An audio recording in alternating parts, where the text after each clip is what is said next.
I won't take long.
I might name my firstborn son Clive. Alex Dron, says, while you partied with your icon friends, Clive studied the blade. Yeah, he did. Clive likes to fight, and he is very good at fighting. Every time I see him fight, I'll be like, you are very sexy with the blade.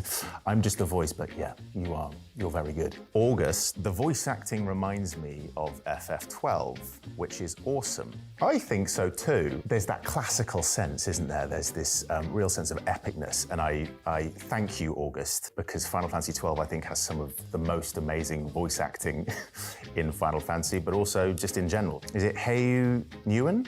Crystal, check. Spiky hair, check. Pretty boys, check. Chocobos, check. Big ass monsters, check. F***ing royal issues, check. That's impossible, check. Yeah, correct. You've got all those, but unfortunately, that's all there is in the game. It's just those few things. There's nothing else. It's a very shallow game. Mark Horgan says, are we really having a Final Fantasy character called Clive? Yes, you are. Deal with it. As Michael Jordan's mother once said, a shoe is just a shoe until my son steps in it. And I'm going to tell you, a Clive is just a Clive until Clive steps in it. British voice actors, count me in. If it wasn't British voice actors, I wouldn't be here. So I thank you, Square Enix, for making this British voice actor so I get to live out my dream of playing a Final Fantasy protagonist. So thank you. Finchy from The Office will be an invaluable companion on this journey with his limit break. Frey Bentos, he hurls the shoes of the other party members at the enemy, inflicting massive damage. I didn't realize you've already played the game. That is exactly what happens. But thank God, with the power of the PlayStation 5, those Frey Bentos are in the highest fidelity possible, and at 60 frames. The name is rather normal, actually, TBH. Yeah, it is. It is rather normal. Clive is what he does with the name. Guys, you honestly, when you play it, you'll realize, oh yeah, I want to be a Clive too. MFS name is Clive. LMAO. I love how much people are dining out and how normal Clive is as a name, but I've massively normalized it and I love it. I love his name. I might name my firstborn son Clive. Can't wait to see how a Moogle will look in the series. It doesn't look like this, but actually you can see it already on the gameplay. This is from Final Fantasy XIV, but this is something that a fan called Taylor gave me, and it was the first ever gift I got given, so I just want to say thank you, Taylor, for giving it to me. I keep Mog safe. When they told me that Moogles were going to be in this game, I got very, very, very excited. The Moogle in this game is called Nectar, which I just thought was an excellent name. So yeah, love Moogles. You had me at Clive's dog. Torgal is best boy. We all know this. When we were recording a lot of the scenes with Torgal, my own dog, Milton, who's a tiny Yorkshire Terrier, and completely different from Torgal, was in the booth. I got to kind of imagine like I was saying my lines to Torgal to my actual dog, Milton. So they're very truthful lines. I know people are really worried about whether Torgal survives or not, so I won't ruin that for you. Clive is giving me all the Squall energy. That's great, because Squall was my first ever protagonist that I played with. He's got a bit of that brooding, hasn't he? He's got a bit of that don't talk to me. But I do think though, I love Clive, but Squall is the best looking guy here. Can we finally date Shiva now? Gosh, I can't possibly say that you're gonna have to play the game. Every character is a pretty boy, even Hodor. You and I agree on this. I would sometimes just see the characters in real life and like, everyone is just so unbelievably beautiful. You've got fictional boyfriends and girlfriends for life in this, but also they're very deep characters, so bear that in mind as well. Can't wait for the moment when Clive from Final Fantasy says, it's icon time. I don't think he does say that in the game, but I can say that for you now. It's icon time. How are you going to create this incredible, out there and fantastical world and then call your protagonist Clive? Guys, we just did it. I love the theme here is that everyone doesn't like the name Clive, but I just say, bear with me. I promise you, I will make you love the name Clive. Might as well just called him Keith. Yeah.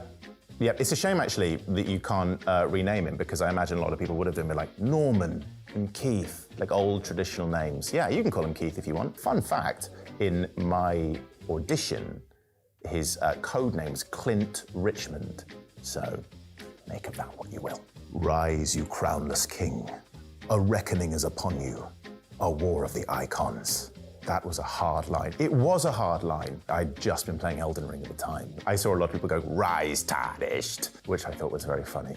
But yeah, I love that line, and the delivery of that line is so good. In fact, that entire Ambition trailer, fantastic performance. Thank you guys for your comments. I sensed a theme, and the theme was, what kind of name is Clive? Clive is an incredible character. I've loved playing him. I can't wait for you to play him and for you to name all of your children Clive. If you like that, why not check out the actress for Princess Zelda in Tears of the Kingdom responding to your IGN comments, or the actor who plays Leon Kennedy in the Resident Evil 4 remake.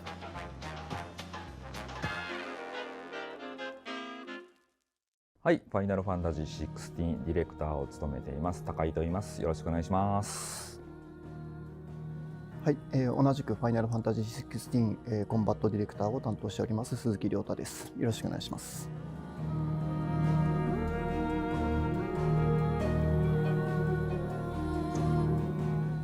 新たに有限プラスを選択していただけると、このように最初とは違って、新たに3つ目のモードが出現していると思うんですけど、これ、ファイナルファンタジーチャレンジというモードが新たに選択できるようになり、これはもう今まで1周目のデータを引き継いで、さらに難易度の高い新たな挑戦を、皆さんにしていただけるモードになっております。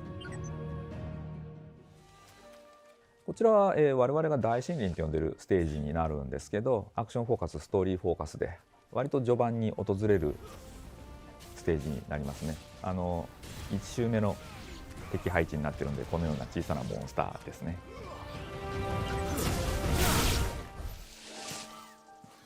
ファイナルファンタジーチャレンジの大きい特徴では、セットされている敵のレベル帯が大きく違うっていうのと、あと1周目で登場しなかった敵が新たに2周目で登場しますので、1周目とは違ったバトル体験が楽しめるという内容になっています。大森林のこの特徴的なところでいうと、1周目このステージでいうとワイバーンが中ボスとして登場してはいたんですが、ファイナルファンタジーチャレンジだと、そのワイバーンの代わりにキマイラが登場するっていうところで、そのキマイラとワイバーンではバトルの中でのその攻略の繊維だったりとか大きく違いますので、ステージ通しての、難度の起伏とかも大きく変わっているので、そういう意味でも新しい体験ができると思っています。キマイラの特徴としては、炎白であったりとか、物理攻撃だけじゃなく、ヘビのところからの魔法であったりとか、氷属性、さまざまな属性での、魔法攻撃を放ちつつ、高火力な物理攻撃といった感じでの、物理と魔法を組み合わせた中型のモンスターとなります。ファイナルファンタジーチャレンジではこのような強敵が新たに登場することになるんですけど、この状態でのクライブっていうのは今まで、皆さんが培ってきた全てのアビリティを駆使して戦えるっていう状態になってますので、ある程度強力なモンスターでももう自分が思い描いてきたビルドの組み合わせでもうがっつり戦えるようになってます。1周目のアクションフォーカス、ストーリーフォーカスでは、このシーンではまだフェニックスしか、持っていないシーンになります。2周目のファイナルファンタジーチャレンジで、1周目で習得した召喚獣の力を最大限使って、新たにバトルが行えるという状態になります。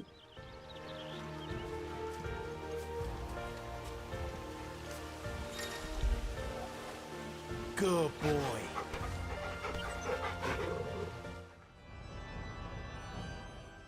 こちらは、とあるクリスタルのある神殿にクライブが訪れることになっている場所なんですけど、まず1周目でクライブを待ち構えている敵兵士たちですね。大きな斧を持った巨大な兵士がいますけど、これらと戦っている1周目のアクションフォーカスモードということになります。ファイナルファンタジーチャレンジではその敵が、ファイナルファンタジーおなじみの、テス巨人に変わっています。でテス巨人の戦闘難易度、敵の強さっていうのも大きい斧を持った兵士に比べて、全然強いので、歯応えのあるバトルがここで新たに楽しめるようになっています。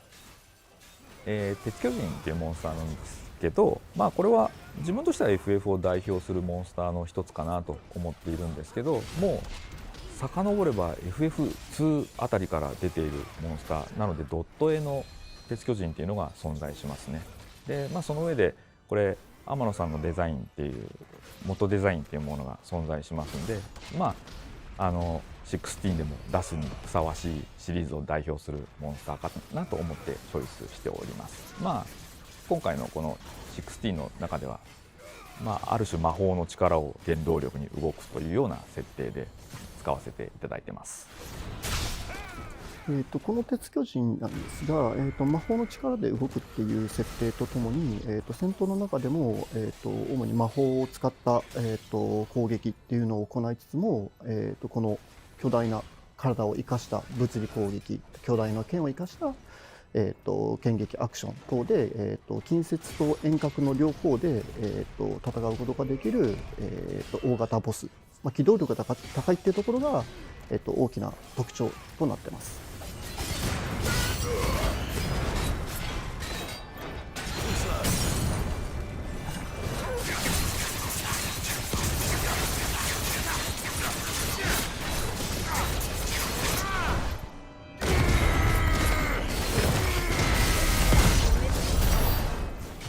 はい、さまざまな召喚獣を駆使してなんとかこの難敵を無事倒すことができましたね。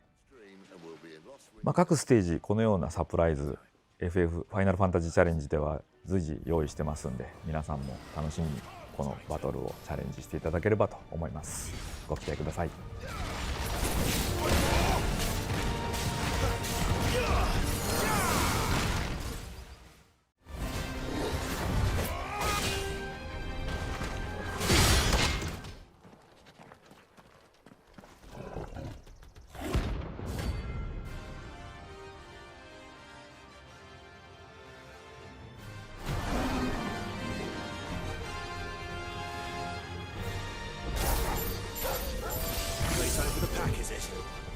Let me introduce you to mine.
Another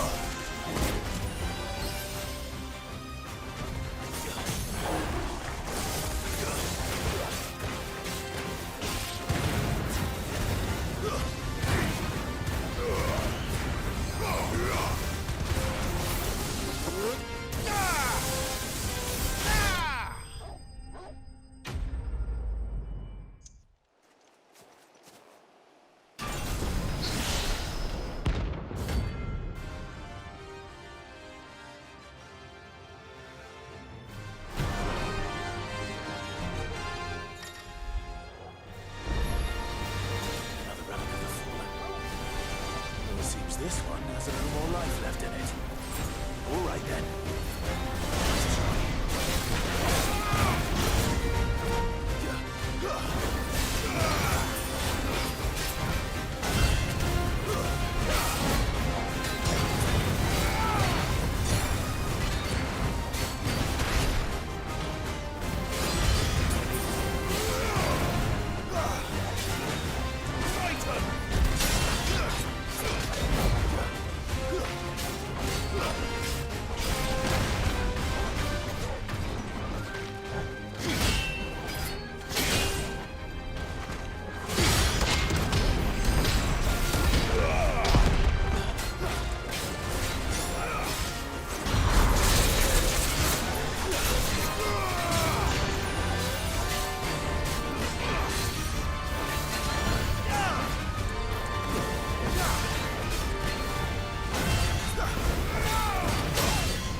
Welcome back to IGN Summer of Gaming. My name is Nicholas Limon, and I think that the legacy of the crystals has shaped our history for long enough.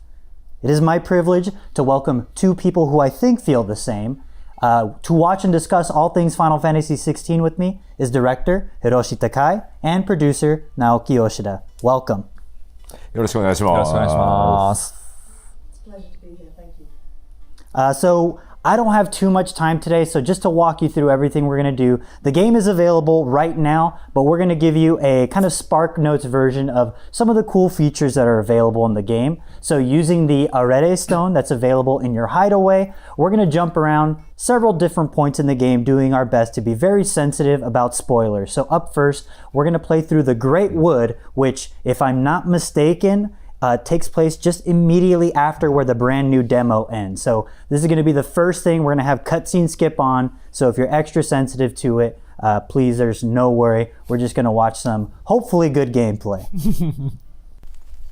Now this is actually, I'm gonna pull a peek behind the curtain a little bit. This is the second time I've actually played through arcade mode on this particular level, just because I want to make sure I'm doing my best to look good in front of my guests. And I played through for the first time with only 2 of my icon abilities, but because of my progress in the game thus far, I've actually managed to unlock a 3rd. So I'm going to be doing that right now. Actually, right now I am using Ifrit, but I can also cycle between Garuda's wind abilities, as well as Ramuh's electric abilities.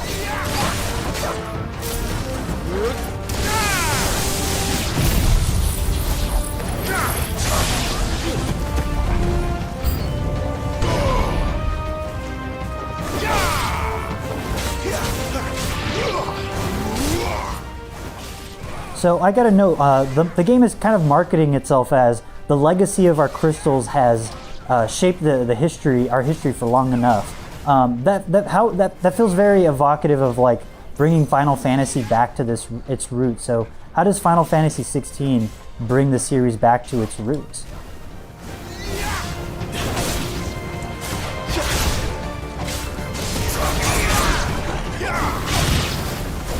We still have a way to go.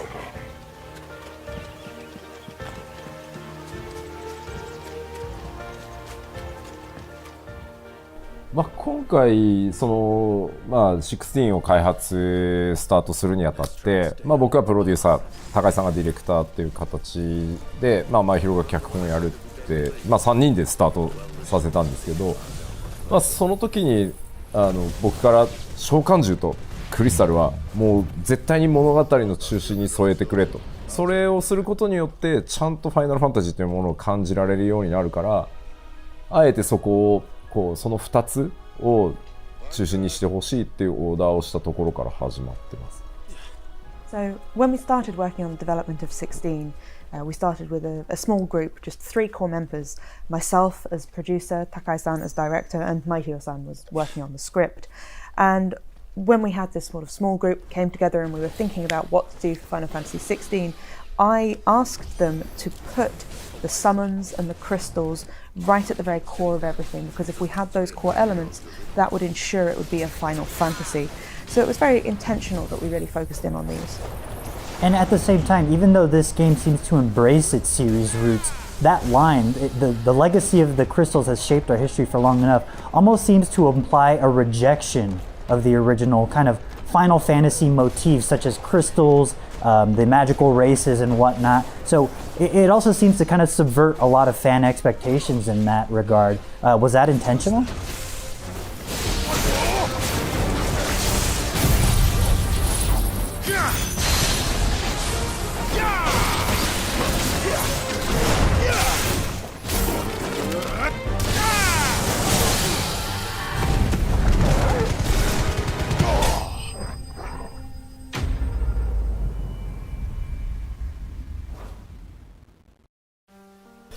いやー、そうね、ちょっと天の弱なんですよね、僕ら。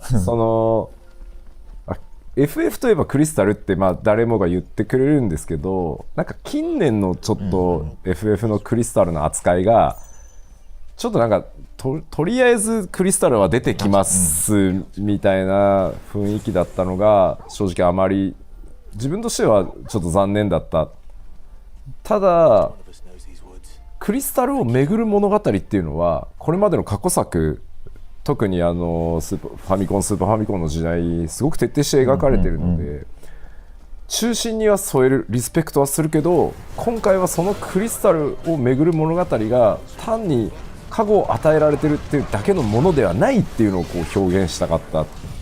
でこれは実は召喚獣も同じで、さもなその召喚者がいて魔法のように呼ばれたらすごい演出が入ってすごいダメージが出てっていう、そういうものではなく、あくまで世界とか物語の中心にある存在であるっていう風に、だから同じエレメントなんだけど、そのアプローチとかリスペクトの仕方を全く変えるっていうのが今回テーマでした。 So yeah, that's right. I mean, it's just who we are. We can't necessarily, play these things straight, perhaps. Obviously, crystals are a really core element to Final Fantasy that everyone would say, oh, Final Fantasy, that's crystals. But looking at the way that crystals have been incorporated into some recent Final Fantasies, sometimes it just seems like they're, hey, here's a crystal, it's Final Fantasy, there you go. Which I always felt was, a bit of a shame. So really wanted to go back to the crystals as being a key element. But looking at some of the past Final Fantasies, for example, those on the NES or the SNES, they've really gone into and really had these stories about the crystals front and center. So we didn't just want to do a story that was about the protection of the crystals. We wanted to have something that was a little bit different. And the same is true of the summons, which are the icons in Final Fantasy XVI. In previous games you have a summoner, they call up the summon, they come up with a big animation and some great magic, do some damage and then go away again. We didn't want to do that, we wanted to have them right at the core of the world and the story. So even though we've got these consistent elements, I'd say that our approach to them has been different, and that's one of the underlying themes. No, and I really appreciate the almost revisionist style approach at the traditional Final Fantasy game, because it's looking for something more meaningful to say, and I think that really goes hand in hand with the story that we see with Clive Rossfield.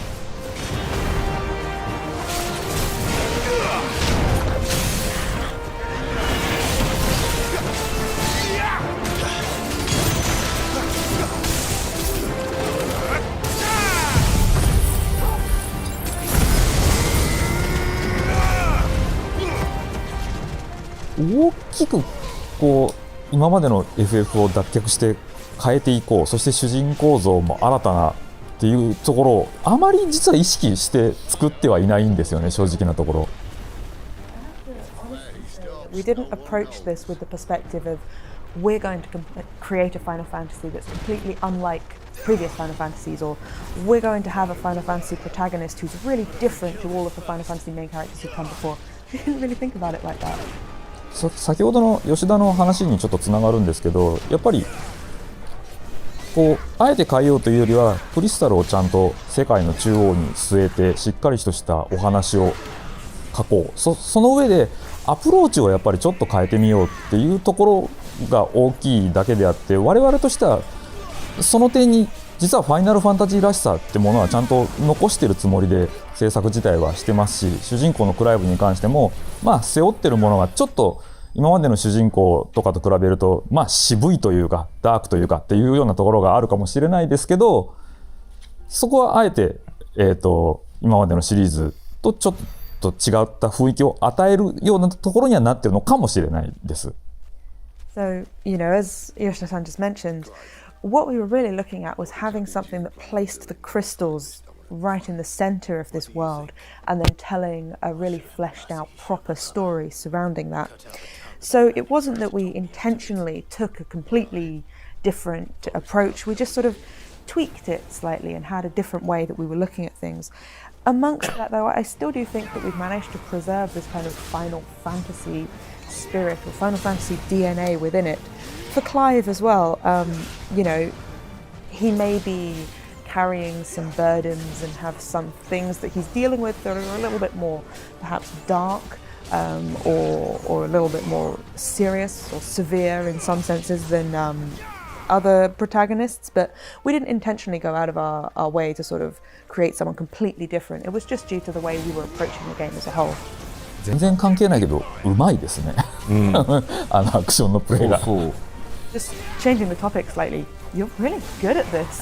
Oh, well, thank you very much. I've had a lot of time to practice. いやなんかこれね、意外にその思われるのかもしれないんですけど、僕らファイナルファンタジーシリーズ意外とあんまりなんかこうでなくてはならないとか、前作がこうだったからこうしてやれとか、あまり実は考えてないですよ、毎作。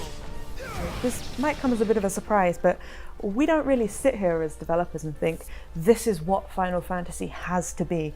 It was like this in the previous games, so we have to do it like that. We just don't really think about that kind of thing as much. 例えばその16に関しても、この現代の中で本当多くのエンターテインメント作品があって、スクリプトの素晴らしい作品っていうのはゲームに限らずたくさんある。しかもこれだけのグラフィックスクオリティで物語を作らなきゃいけないっていう風になった時に、やっぱりこう多数のキャラクターをものすごいボリュームで描ききるっていうのは結構不可能に近いと思っていて、だからこそ今回はクライブ、主人公のクライブ・ローズフィールドっていう男の、人生そのものっていうのにフォーカスを当てて描ききる。それによって物語を深く体験してもらって、かつそのクオリティとしても、ね、満足のいくところをそのしっかり描くっていうことにしたからこそのこういう形になってるので、なんかそこにね、過去作とかは実はあんまり考えてはいないんです。For 16 as well, that's completely the case. These days, there's so much entertainment out there at people's fingertips that have fantastic stories, a great script, not just games, all kinds of things. And then, you know, we have to create something that really lives up to this kind of graphical quality. And so when you start thinking about the quality that's required on all these different fronts, and then you start thinking about, well, we need to have loads of different characters in the cast, we need to have a real great volume of content to be able to depict all of those stories in a lot of detail. It's nearly an impossible task when you get down to it. So what we've done instead is we've really focused in on our protagonist of Clive Rosfield, on his life. And by focusing in on that and really sort of getting that story across, we've been able to create something with a lot of depth that I really hope people will enjoy and find compelling. And I think as well it means that we've been able to deliver something of this quality because we've decided to focus in on it and approach it that way. And that's why we've decided to, you know, approach it in this way, because we wanted to make sure that it would be something that people would enjoy. So from that perspective, we didn't really consider, you know, previous Final Fantasy installments that much when coming up with everything. But in that same vein, it also feels like Final Fantasy, as a longtime fan, Final Fantasy is a series that is iterated on itself in a way that it is not tearing down that which came before, but building on it and kind of evolving naturally like its own organism. And I really feel like you've captured that essence with Final Fantasy XVI. I'm just curious personally why you thought bringing, and I might be mistaken, named Ryota Suzuki in from Devil May Cry to do this. Was there ever a concern that the game felt too much like Devil May Cry and not enough like Final Fantasy?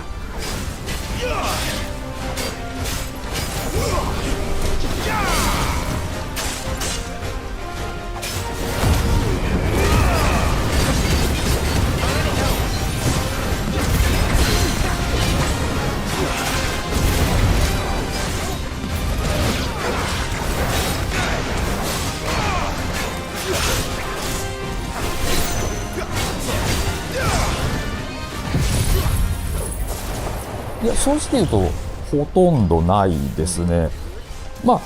今こう今こうプレイしていただいて、こう我々実は作ってる時にそこまでデビルメイクライっぽいって思っていなくて、正直なところこうプレイした皆さんが似てるかもねって言われて、そっかって思ってるぐらいなんですよね。I have to say that no, we didn't really feel like that. You know, people are playing the game now, they've got it in their hands, and we're hearing lots of this kind of feedback, but when we were developing it, we didn't really think, this feels a bit like Devil May Cry, so we didn't have those questions. It's, you know, only now we've sort of seen that feedback of people saying, it kind of feels similar to Devil May Cry. We're like, does it? Oh, sure. ただクライブ戦ってる時にかっこよく見えてほしいとか、こう何かこうフィニッシュが決まった瞬間にやはりそこもこうクライブが決まるみたいなところは意識しては作っていて、そういうところを注力すればするほど、デビルメイクライっていうゲームもすごいアクションとしてかっこいいゲームなので、そういう点では似通ってくるのかもしれないし、あと言ってもこう鈴木亮太っていう人間が手を入れているので、そこは彼の癖とか彼の哲学とかそういうものが出てきて、デビルメイクライと今回の FF16 のクライブの中にこう通じるものが溢れ出てしまっているってことは十分あると思います。So, at the end of the day as well, we do want Clive to look cool when he's fighting. When he gets out of a sticky situation, we want him to finish off with a cool move and just do something that looks great. And that was obviously something that we were very intentional about in our approach. I think the same can be said of Devil May Cry as well. That's an action game that really looks cool. So perhaps, there is that similarity there, because the more you focus on making something look cool, perhaps the more similar path you're going to go down. And obviously, of course, as you mentioned, we brought in Ryota Suzuki. So he will have his own style, his own quirks and his own design philosophy. So due to that as well, I do think that there will be some sort of similarities between Devil May Cry and Clive in Final Fantasy XVI that do sort of leak through, shall we say. なんかやりすぎたって感じたところも実はなくて、これはやっぱりディレクターの高井さんから亮太君に対して、もう絶対に今作召喚獣が中心にあるから、その召喚獣っていうものをしっかり感じられる、それを生かしたコンバットを作ってほしいっていうオーダーをしたものに対して、亮太君がやっぱり忠実にそれに応えよう。で、やっぱりデビルメイクライのファンじゃなくて、ファイナルファンタジーのファンに受け入れてもらうためのリアルタイムアクションとしてのバトルを作ったっていうふうに本人も言ってたので、そこのこだわりがやっぱり無茶をというか無謀を多分自分でしなかったんだと思いますよ。だから僕らからやりすぎだからもうこれやめてくれみたいなのは一回もなかったです。But we never ever felt like, hang on, you've taken things a bit too far. And that's, I think, partly because Takai-san, as director, said to Ryota-san, he said, look, the summons, the icons are right at the core of this experience, so please make use of them, use them to their full capability when designing the combat system. And he really took that on board, like absolutely faithfully in full sincereness. And as well, Ryota-san, he designed the combat system for fans of Final Fantasy, not for Devil May Cry fans. And that was something that he took really seriously. So he never sort of went too far and thought, I'm going to throw everything in here, I'm going to do some really crazy stuff. He always kept the experience for the Final Fantasy fans at the front and center.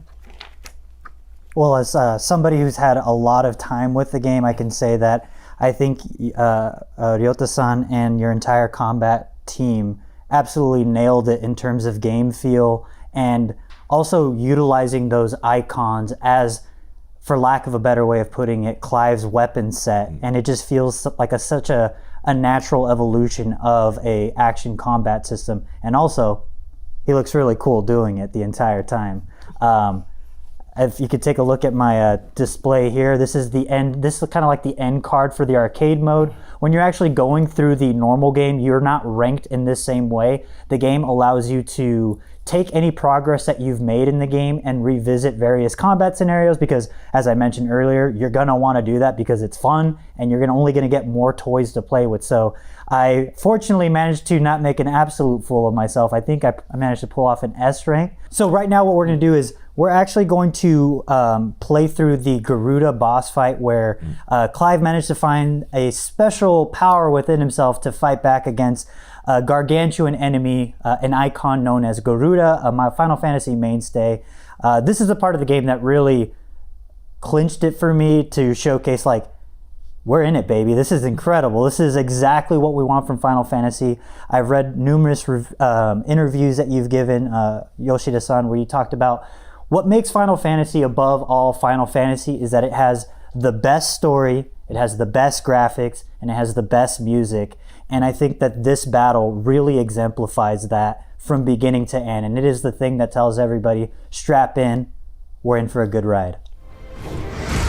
Where is he? Where is the dominant? But speaking of all the various summons and icons, so Final Fantasy XVI is a game built around summons. That is integral to its story as much as the Great Mother Crystals are. So with all the various icons that are in the game, how did you choose what to include and what not to include? There's so many cool summons throughout the history of Final Fantasy. So was it difficult to limit yourself? Not this time.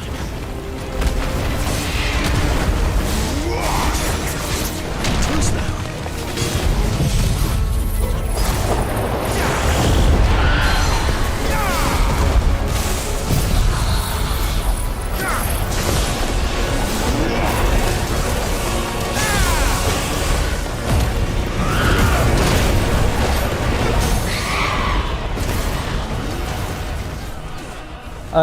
まず召喚獣、今回のゲームの中で使われている召喚獣の選定なんですけど、基本的には、ゲームのシナリオ、脚本を担当した前広のストーリーからこう当然ゲーム内に使われるものは決まっているので、彼がまず選んだということにはなるんですけど、そんな中でも、もう召喚獣は FF3 からかな、初めて出てきたのは。そこからこう、シリーズ通してこう召喚獣はいろいろ出ているんですけど、その中でも、特に初期の FF の頃から、代表的というか、基本的にはもう皆さんが FF ファンであればもうみんなが想像する召喚獣っていうものをまず頭から順番にこうピックアップして選んでます。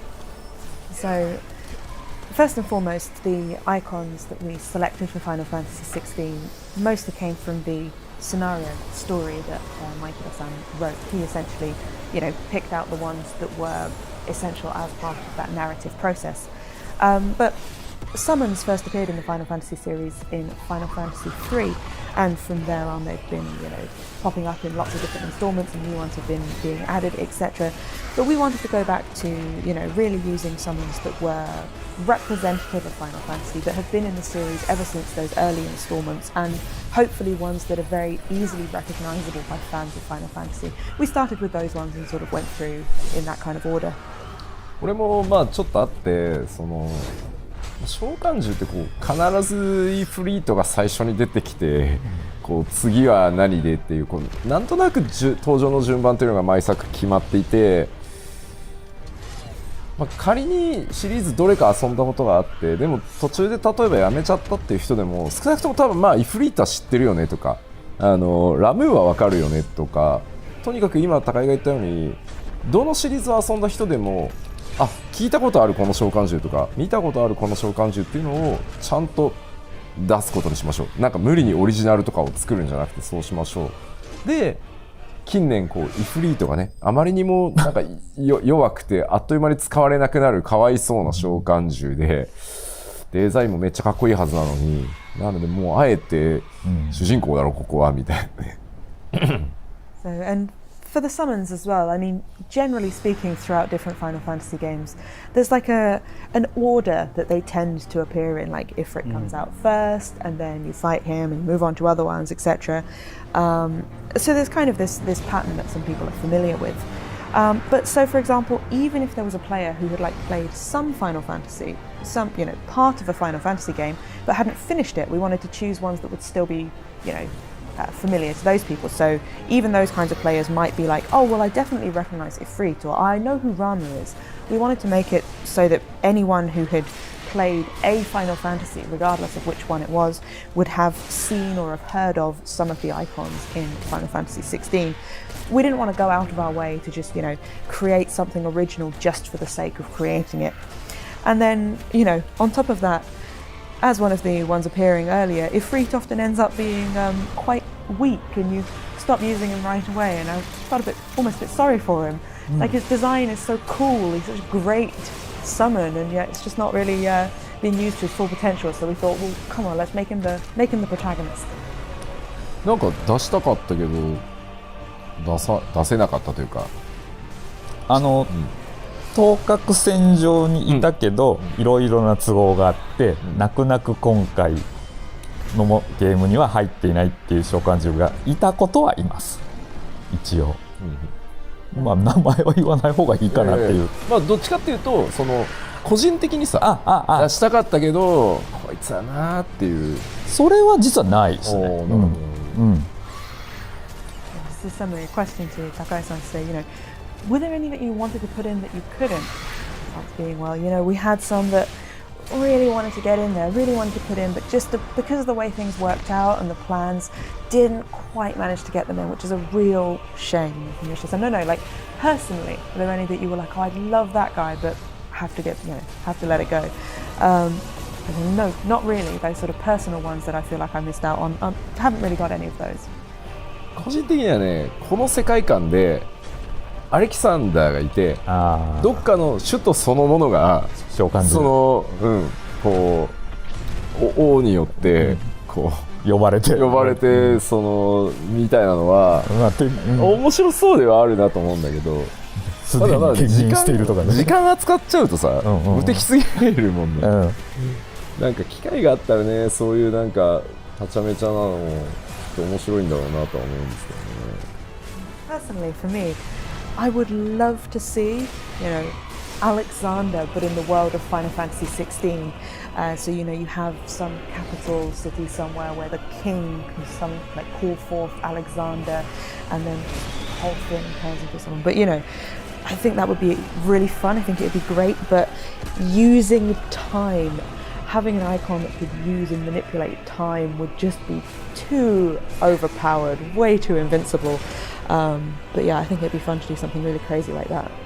それで言うとまだシナリオがフィックスする全然前の段階だけど、3以降からこう、召喚獣っていうのは採用され始めて、いろいろと雑談レベルだけど、各シリーズを代表する、もうその15までこう代表するような召喚獣は全種類入ってたら美しいよねっていう話はしてたけど、全然無理ってなったんだけど。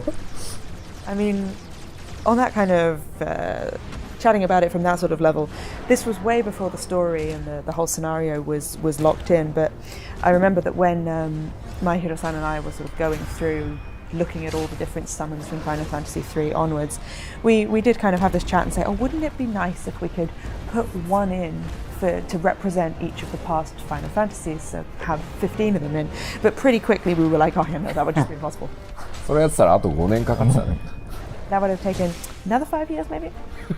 その時はでもアレキサンダー入ってただろうね。確かに。But if we'd have done that, we'd have got Alexander in there maybe. Well, regardless, I think you really nailed the perfect number for this game. But that said, Alexander feels like a perfect icon for a Sombrequa.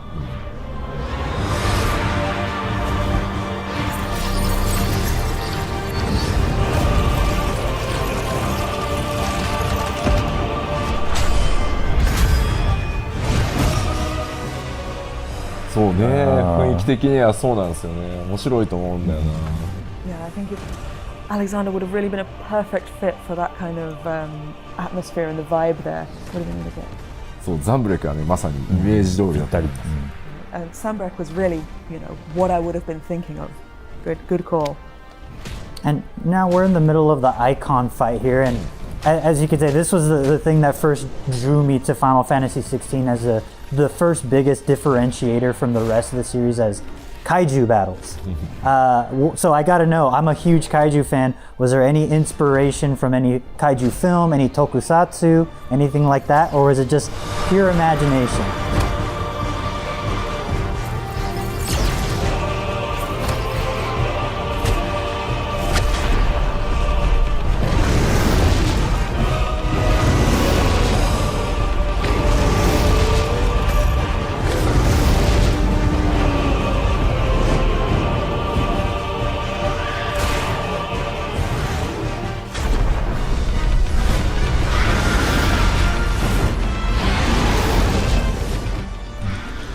絶対に影響を受けてます。I mean, this is definitely inspired by it.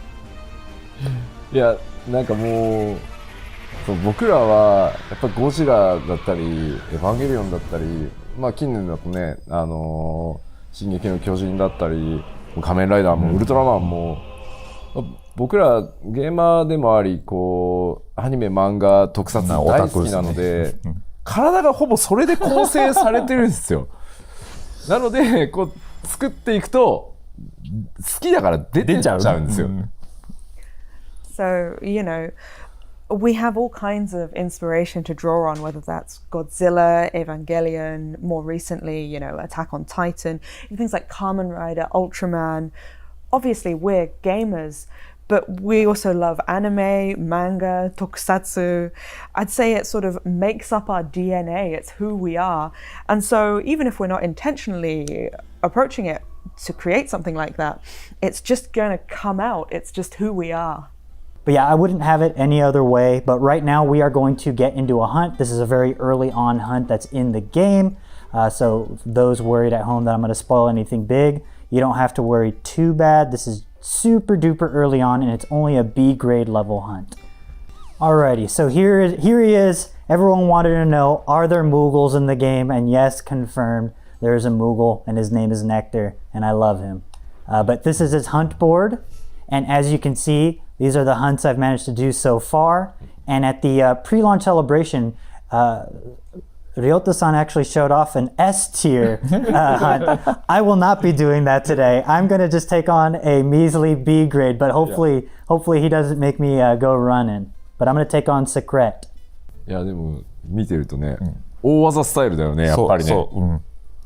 But you know, looking at the skills you've got set up, it seems like you're going all out, big skills all the way. 本当人によってこうアビリティのセットアップが違うんで、ね、面白いですね見てて。It's really interesting looking at people play because you know everyone just sets up their abilities in a completely different build, and it's really fascinating to see. Well, I want absolutely no chance of failure, so I want to make sure I'm set up in the best way possible. One thing as I go to explore, and this is, we're going to see a little bit of the kind of overworld that we have here. We're going to make our way through Martha's Rest, which you visit early on in the game. Thank you. And Martha's Rest you visit earlier on in the game, but as you kind of as I walk through Valisthea, I can't help but notice the similarities and differences to Ivalice, whether it be Final Fantasy Tactics or Final Fantasy XII. And I just got to know, was it difficult to make Valisthea stand out as its own unique place? Or was there ever this kind of comfort where you wanted to return to a previous Final Fantasy's world? Or were you dead set on a very clear vision of Valisthea?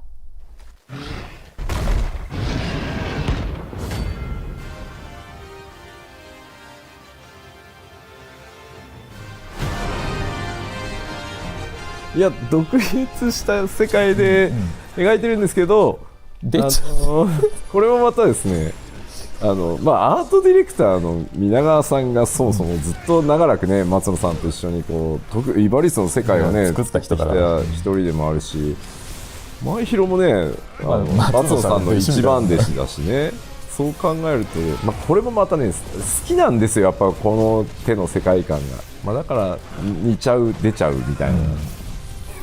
I mean, again, we've created a unique world here. That's what we're going for. But the art director, Minagawa-san, he's worked with Matsuno-san on games in the Ivalice world for a very, very long time, and Maihiro-san as well. He is, I would say, the greatest apprentice, perhaps, of Matsuno-san as well. So it's just the people making it, and at the end of the day as well, that's what we love. We love that kind of world and that kind of style. So even if it's not intentional, it's just going to come out. I think that feel is going to find its way into our work.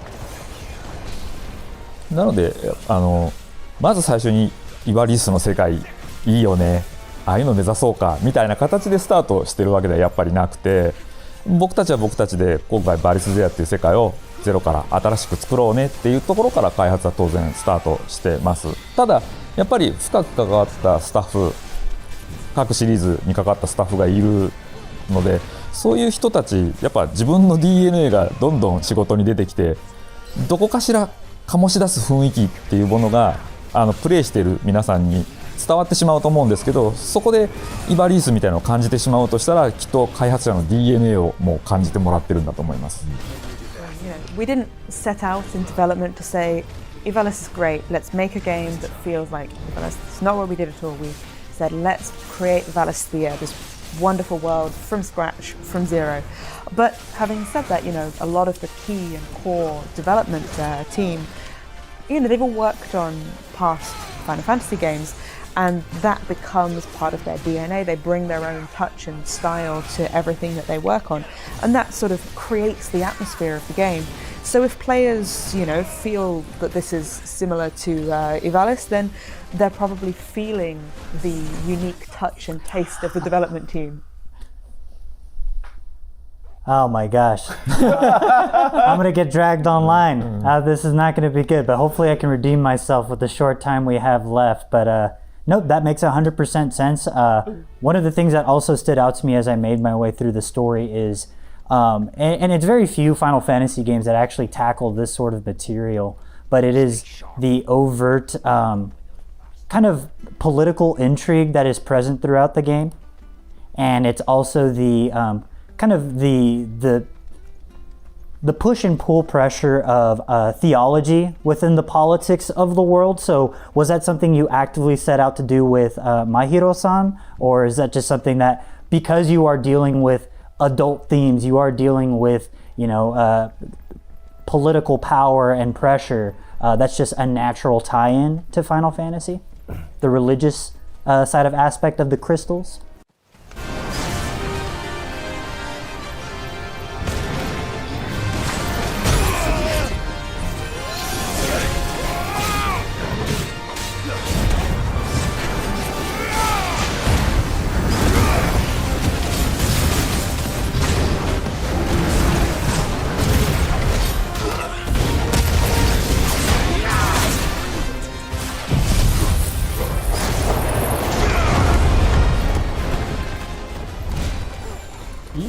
これはもう正直なところ14もそのかなり政治的要素多いので、今回は召喚獣たちの存在を設定した時にこう核兵器のような巨大戦力を持っていて、かつ油田のようなマザークリスタルを奪い合うっていうことにした時点で、複数の国家が出てくることは確定していたので、それをしっかりリアルな物語にするために描いていこうっていうことを決めていたので、結果として必要だから出てきたって感じですね、これも。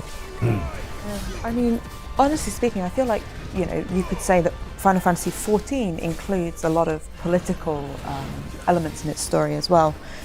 So for 16, when we came to thinking about and decided to include the icons, who are these fantastic, powerful beings with the power, say, of a nuclear weapon, and then we have the mother crystals, which provide energy in a way, you know, similar to oil fields perhaps. Then when we decide to, you know, and we've intentionally put those elements in and we're looking at telling a story that's grounded in reality, then these kinds of political and other themes just crop up naturally when thinking about their place in the world. So I would say these themes are in there because they're necessary for this story. And that's also one of the things that stood out to me, because leading up to Final Fantasy XVI, people always ask, were you inspired by Game of Thrones? Like, as you mentioned in the pre-launch celebration, Game of Thrones does not own dark fantasy, mature themes and things like that. But I am curious, because it was such a zeitgeist worldwide, what lessons did you learn from maybe how Game of Thrones didn't quite stick the landing, whereas it seems you have a very clear vision from beginning to end with something like Final Fantasy XVI?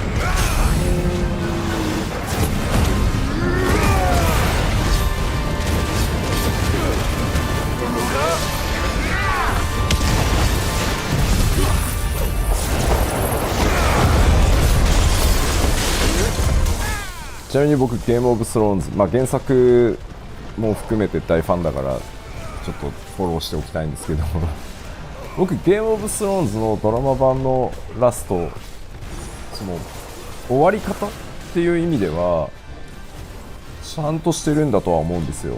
ただちょっと急いだなっていう印象があって、本当は 1,2 シーズンかけて描くべきものが結構5話ぐらいにギュッてなっちゃったところが、多分みんなフラストレーション、なんでこんなに急にこうなっちゃうのみたいなところだと思ってるんで、だから僕はその終わりの物語性っていう部分はちゃんとしてるんだろうな、本来は。まあもうね、原作も追い越しちゃったからね。そうないから、だからそこはね、残念だったとは思うんですけど、なんだろう、オチが悪かったとは実はあんまり思ってないです、まず。So, first of all, I want to set the record straight a little bit here, because I am a fan of Game of Thrones, including of the original novels. And in terms of the ending, I don't think it was bad. I think it was a good ending, but I think it was rushed. They took what could have been shown in like 1 or 2 seasons and they crammed it into 5 episodes. And I think that's why people are so frustrated, because it just doesn't feel, it doesn't have that coherence. In terms of the story and the sort of narrative itself, I don't think it's bad. It just feels like there's not enough time for it. I suppose that's partly, they'd overtaken the original novels, so maybe that's got something to do with it. And I think it's a real shame. But yeah, I wouldn't call it a bad ending. でこれは実はその前作であるファイナルファンタジー15にも、同じようなことが言えるのかなと思っていて、本当にたくさんの人に楽しんでもらえたし、今でも世界ゲームが大好きだって言ってくださる人たちもたくさんいるんですけど、やっぱストーリーに関しては最後急にいきなり終わってしまったっていう感じがすごく言われていたので、僕らも事実フィードバックとして。なので今回16に関してはもうしっかり全てを一つの物語として描き切る。それが要はコストがなくなったとかスケジュールがないとか言ってギュッとカットしたりをしない。とにかく一番最初に脚本を書き、この物語を完成させることがファイナルファンタジー16が完成することだっていうふうにゴールを決めてここまでやってきたので、そこはなんだろうね、こだわってきて自分たちで何度も遊んでみて、これだったら大丈夫ってなったから今回発売しているので、物語の最後に関しては結構自信があるかなと思ってます、我々は。So I think, to be honest, the same thing could be said about Final Fantasy XV. There were lots of people who were really, really looking forward to Final Fantasy XV, and there are loads of people around the world who love the game a lot. But we did get a lot of feedback that the ending just felt really sudden. And so what we really wanted to do with 16 was, above all, tell a complete story, tell, a really good and solid story there. We didn't want to get to a point where we're like, oh no, we've run out of budget, we've run out of, we're tight on schedule, we need to get this done. We wanted to make sure that we had a story and that story was told completely. That was really one of our goals with 16, and because we have played it ourselves many, many times, we've really focused in on this goal and said, yes, it's ready. We think this is in a state where we've achieved that goal. It's because we've done that we've been able to release the game. And so, yeah, I would say we have quite a bit of confidence in the ending. でもだからこそ今回はぜひストーリーの最後まで見てほしいです。So that's why we really want people to play through and see the end of the story. エンディングを見た時のプレイヤーの皆さんの感想っていうのはもうそれぞれだと思うんですけど、我々としてはもう今回クライブの物語っていうのはきっちり描き切ることをできたと思っているので、本当にそこまで見届けてほしいなと思っています。And I'm sure that people will have lots of different thoughts and opinions, feedback on the end of the game when they reach it, or the end of the story when they reach it. But as far as we're concerned, we really feel that we've managed to tell Clive's story completely, do it justice, and so we're really happy with that. That's also one of the things, and I just finished the hunt here.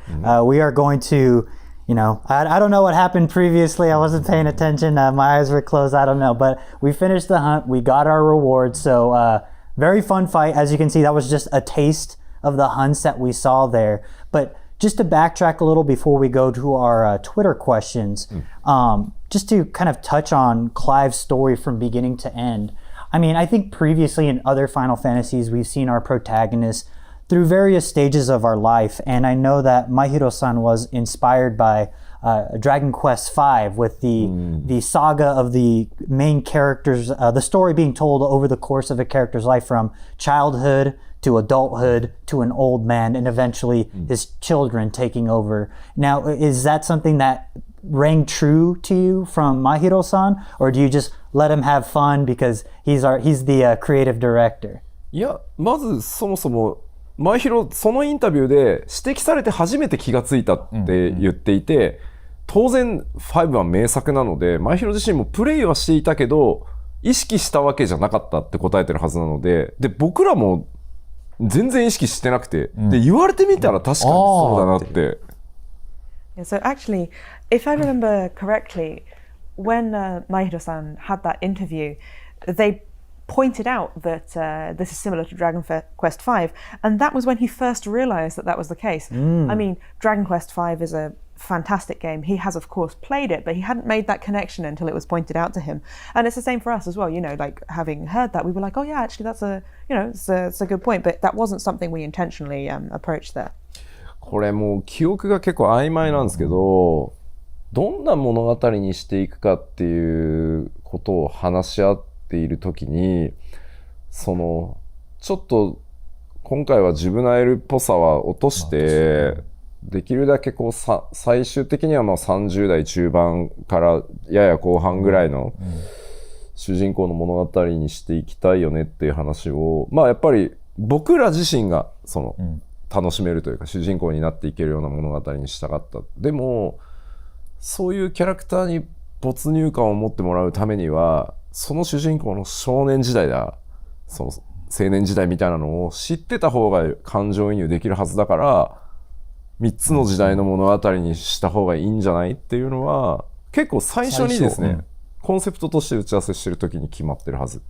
So I'm not quite sure, I don't remember this too clearly, but I seem to remember that when we were talking about what kind of story we wanted to have for 16, we decided very early that we wanted to, make sure it didn't feel juvenile or quite young perhaps. So we said, wouldn't it be good if we had a protagonist from his mid to late 30s? We would like it to be a game that we can enjoy as well and a character we can relate to. But to get that immersion with a character, wouldn't it be best to say show his youth, his teens, his 20s? So I think that from quite an early concept stage we had this discussion and we decided, well, why don't we depict this protagonist's life throughout 3 different stages of their life? そのもっと前の段階だと、そもそもそれこそゲームオブスローンズじゃないけど複数主人公の視点からもっと群像劇っぽいものみたいなものも一度検討はしてみたけど、それを作り切るのは無理だね、やっぱり一人の主人公に重点を置かないともうボリューム的に無理だろうみたいな話ももっと前にはあったぐらいですね。And even earlier than that, I remember that we did have discussions about a narrative that really had a sort of ensemble cast. Not quite Game of Thrones, but with lots of different protagonists or a group of them. But very quickly we sort of came to the realization, just in terms of the amount of content, that would be impossible. So it would be far better to sort of focus on really thoroughly telling the story of one protagonist. As someone who is now aged into his 30s, I truly appreciate the representation. But I think we are running out of time, so I just want to take one quick question from Twitter.